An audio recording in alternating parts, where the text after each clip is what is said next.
নমস্কার, তোমাদের সকলকে আরও একটি নতুন ভিডিওতে স্বাগত জানাই। আজকের এই ভিডিওতে আমরা এইমস প্যারামেডিক্যাল নার্সিং এবং ফার্মাসিস্টের এইমস নিউ দিল্লি থেকে যে একটা ভ্যাকেন্সির আপডেট পাচ্ছি সেই বিষয়টি নিয়ে ডিটেলসে আলোচনা করব। তো অনেকেই তোমরা ভাবছো যে এটা কিন্তু একটা ফেক নিউজ। তো এটা কিন্তু কোনো ফেক নিউজ না, এটা একটা অফিসিয়াল আপডেট। ভ্যাকেন্সি বের হতে চলেছে, এটা কোনো অ্যাডভার্টাইজমেন্ট না। এটাই তোমরা মাথায় রাখো যে এটা কিন্তু কোনো অ্যাডভার্টাইজমেন্ট না, এটা কিন্তু ভ্যাকেন্সি বের হতে চলেছে। তার জন্য যে পোস্ট স্যাংশন হয়েছে সেই নোটিশটাই কিন্তু সোশ্যাল মিডিয়ায় ঘোরাফেরা করছে এবং অফিসিয়াল ওয়েবসাইটেও কিন্তু দেখতে পাচ্ছি। তো অনেকেই ভাবছে যে এটা কিন্তু একটা ফেক নিউজ। তো এটা কিন্তু কোনো ফেক নিউজ না। আমাদের যে এই ভ্যাকেন্সির আপডেটটি আমরা পেয়েছি 15 মার্চ 2025-এ, এটা কিন্তু এইমস নিউ দিল্লি থেকে বেরিয়েছে।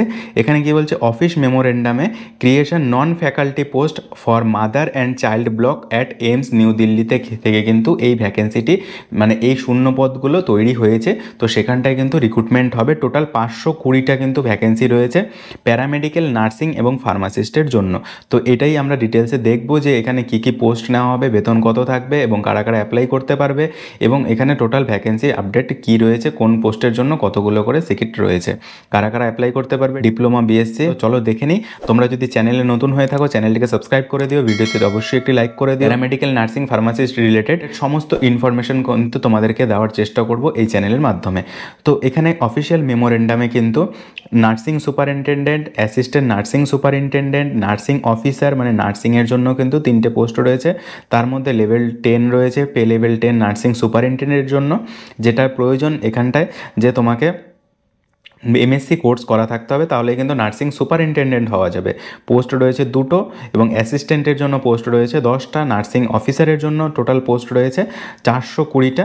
এখানে কিন্তু পে লেভেল 7 রয়েছে, মানে জিএনএম, বিএসসি সবাই কিন্তু অ্যাপ্লাই করতে পারবে। জিএনএম থাকলে 2 বছরের এক্সপিরিয়েন্স লাগবে, আর বিএসসি থাকলে এক্সপিরিয়েন্স ছাড়াও কিন্তু এখানে অ্যাপ্লাই করা যাবে।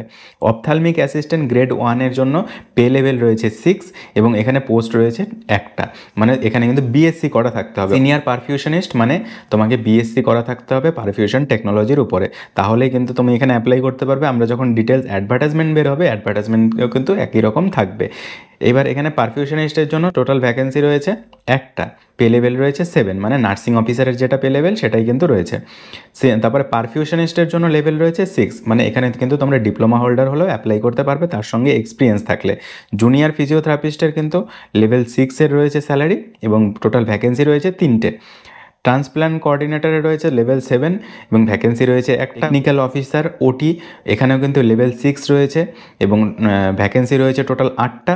ওটি টেকনোলজিস্টের ভ্যাকেন্সি রয়েছে টোটাল 30টা এবং পে লেভেল রয়েছে 5, মানে এখানে কিন্তু তোমরা ডিপ্লোমা করা থাকলে ওটিতে তাহলেই কিন্তু অ্যাপ্লাই করতে পারবে।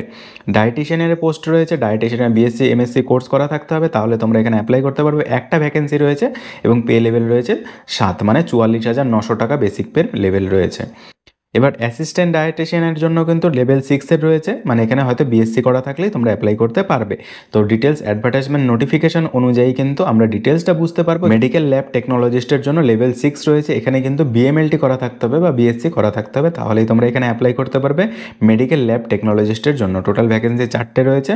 জুনিয়রের জন্য কিন্তু 4টে ভ্যাকেন্সি রয়েছে, কিন্তু এখানে লেভেল 5 রয়েছে, অর্থাৎ তোমরা যদি এখানে ডিএমএলটি করা থাকো তাহলে জুনিয়র মেডিকেল ল্যাব টেকনোলজিস্টের জন্য এলিজেবল। টেকনিক্যাল অফিসার রেডিওলজিতে পে লেভেল 7 রয়েছে এবং টোটাল ভ্যাকেন্সি রয়েছে 2টো। Technical officer OT for manifold, এখানে কিন্তু টোটাল একটা ভ্যাকেন্সি রয়েছে। তো এখানে পে লেভেল রয়েছে 6, মানে পে লেভেল 6, 7 এরকম কিন্তু পে লেভেল রয়েছে। মানে তুমি যদি ডিপ্লোমা করে থাকো 6 পাবে, আর যদি তুমি ব্যাচেলার করো 7 পাবে, এরকমই কিন্তু একটা সিস্টেম রয়েছে, মানে ডিপ্লোমারা ব্যাচেলার থেকে 1 লেভেল কমে থাকবে। টেকনিক্যাল অফিসার ওটি, অ্যাসিস্ট্যান্ট স্টোরস অফিসারের টোটাল ভ্যাকেন্সি রয়েছে 2টো, পে লেভেল রয়েছে 7। স্টোর কিপারের পে লেভেল রয়েছে 6, এখানটায় টোটাল ভ্যাকেন্সি রয়েছে 3টে। ফার্মাসিস্টের টোটাল ভ্যাকেন্সি রয়েছে 2টো এবং পে লেভেল রয়েছে এখানে 5। জুনিয়র মেডিকেল রেকর্ড কিপারের পে লেভেল 5 কিন্তু ভ্যাকেন্সি রয়েছে একটা। অ্যাসিস্ট্যান্ট অ্যাকাউন্ট অফিসারের ভ্যাকেন্সি রয়েছে একটা এবং পে লেভেল রয়েছে এখানে 7। জুনিয়র অ্যাকাউন্ট অফিসারের ভ্যাকেন্সি রয়েছে 2টো, পে লেভেল রয়েছে 6। সিনিয়র অ্যাডমিনিস্ট্রেটিভ অ্যাসিস্ট্যান্টের ভ্যাকেন্সি রয়েছে 2টো, পে লেভেল রয়েছে 4 এবং জুনিয়র অ্যাডমিনিস্ট্রেটিভ অ্যাসিস্ট্যান্টের ভ্যাকেন্সি রয়েছে 3টে, পে লেভেল রয়েছে 2, মানে মিনিমাম পে লেভেল কিন্তু 2। তো আশা করি তোমরা কিছুটা হলেও বুঝতে পেরেছো যে তোমরা কারা কারা এখানটা অ্যাপ্লাই করতে পারো। তোমাদের যাদের যা এলিজিবিলিটি রয়েছে তোমরা কিন্তু প্রিপারেশন নিতে থাকো। এটা কিন্তু মাদার অ্যান্ড চাইল্ড ব্লকের জন্য এইমস নিউ দিল্লি থেকে একটা পার্মানেন্ট ভ্যাকেন্সির আপডেট। তো খুব তাড়াতাড়ি কিন্তু আমরা হয়তো অফিসিয়াল ওয়েবসাইটে দেখতে পারবো। আর পরীক্ষা যেরকমভাবে হয় সেরকমভাবেই হবে, যেরকমভাবে সিআরইটা হলো সেরকমভাবেই কিন্তু তোমাদের প্রিপারেশন নিয়ে তারপরে কিন্তু পরীক্ষায় বসতে হবে, পরীক্ষা অ্যাটেন্ড করতে হবে। তাহলেই কিন্তু এখান থেকে এই দুটো একটা করে যে ভ্যাকেন্সি রয়েছে একটা হয়তো তোমার কপালে থাকতে পারে। তো চলো আজকের ভিডিওটা এখানেই শেষ করছি। আমাদের যদি কিছু ইনফরমেশন জানার থাকে তাহলে অবশ্যই কমেন্টে জানাবে। দেখা হচ্ছে একটা নতুন ভিডিওতে। Thank you.